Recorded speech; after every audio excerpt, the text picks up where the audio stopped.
추징이 200억인데 본인이 저렇게 추징이 당하는 데 있어서 사실 결정적인 역할을 한 게 페이퍼 컴퍼니잖아요. 페이퍼 컴퍼니가 또 본인의 어머니가 운영하는 장어집이었죠. 예. 그러니까 이게 드러난 거예요. 그렇다면은 저것만 있을까 하는 그런 생각이 또 들어요. 왜냐하면은 그 페이퍼 컴퍼니라는 거는 사실 한두 개가 아닐 수도 있거든요. 그렇기 때문에 정말 상상이 안 될 수도 있어요. 네. 지금 이게 페이퍼 컴퍼니가 하나가 아닐 수도 있어라는 의혹입니다. 사실 아직까지는 이제 과세전 적부 심사라고 해가지고 아직 뭐 다시 한번 판단을 받고는 있는 상황이긴 하거든요. 네, 판단을 받고 있는 상황이긴 한데 어쨌든 저 200억이라는 게 전부 다 탈세를 했다는 건 아니고 탈세 금액이 한 100억 정도 되면 가산금이 이제 100억 정도 붙었다라고 보시면 됩니다. 가산금이라는 게 잘못한 그러니까 본인이 이제 의도적으로 이런 세금을 내지 않고 했었던 부분에 대해서 법적으로 이제 뭐 처벌을 가는 그런 의미의 그런 괘씸죄에 해당하는 항목인 거죠. 네, 그렇습니다. 그렇게 생각하시면 되고. 탈세 추징금이 200억이다. 번개 200억이어도 놀랄 노자인데 추징금이 200억이에요. 이거 탈세도 글로벌 수준인데 라는 얘기까지 나옵니다. 대체 왜 글로벌 수준이라는 얘기가 나오느냐 같이 볼까요? 지금 저희가 이 해외 유명인들 탈세 관련해서 이슈가 된 걸 보면 중국 판빙빙 기억하시나요? 판빙빙 배우 추징이 1,440억이 나와서 저기서 와 얼마를 버는데 1,440억을 추징해 그랬었죠.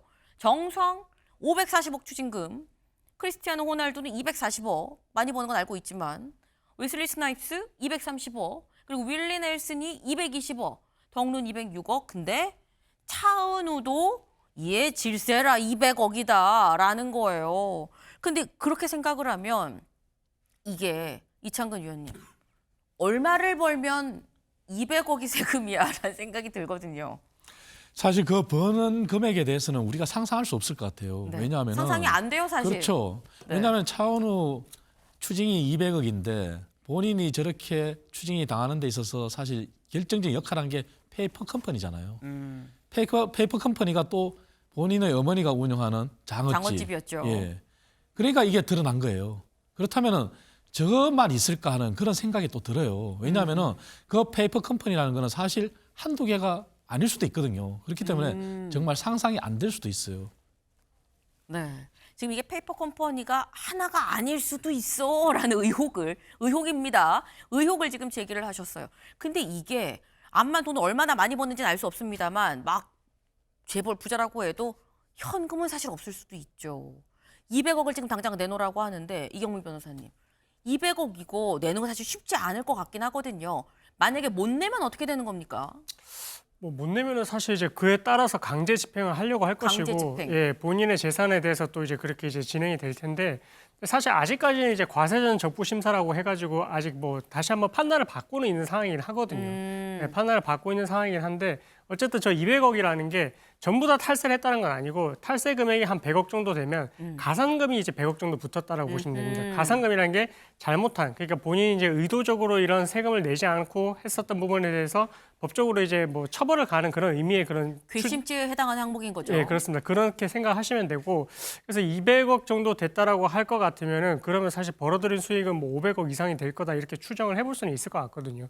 그래서 그만큼 어떻게 보면 우리나라에서 과연 앞으로도 나올 수 있을까 전무후무한 그런 기록이지 않을까 그렇게 생각이 되는 부분입니다. 네, 지금 영상으로 보고 계십니다만 차은우 씨 군에 입대를 했죠. 머리 빡빡 깎고 들어갔는데 깎아도 잘생겼다라는 생각이 드네요. 네, 들긴 드는데 어쨌거나 이 차은우 씨가 저희가 그동안 사실 논란이 되고 난 다음에도 바로 뭐 다루진 않았었는데 다룬 이유가 어제 군 복무 중인 차은우 씨가 입장을 내놨습니다. 뭐라고 얘기했느냐?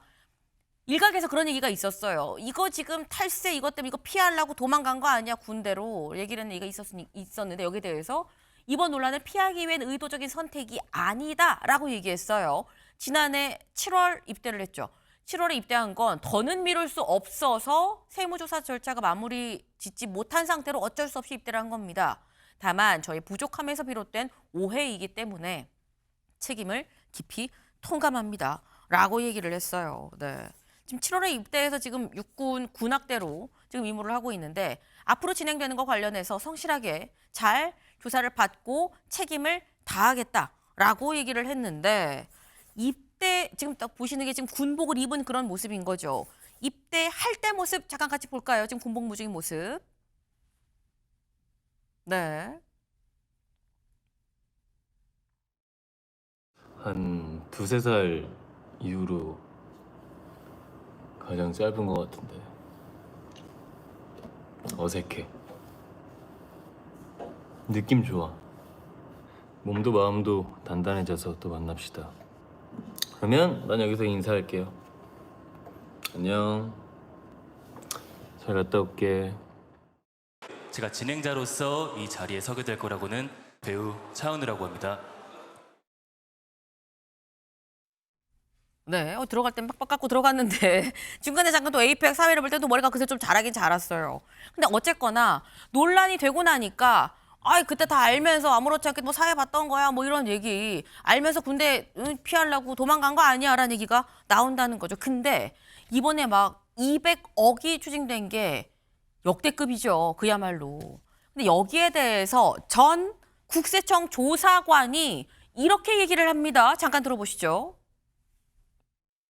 현직에 있을 때도 조사 사국은 굉장히 무서운 곳이었어요. 탈루 혐의가 명백하다고 판단이 되면 가차없이 움직입니다. 이런 사국이 200억 원을 때렸다는 건 과세 논리에 자신 있다는 거겠죠. 여러분들이 조사관이라고 생각해 보세요. 수백억 원의 매출을 올리는 연예기획사가 강화도 장어집에 주소를 두고 있다. 물적 설비도 없고 인적 설비인 매니저 등도 없고 오직 장어 굽는 냄새만 나는 장어집에서 업종과 장소의 괴리가 굉장히 크다.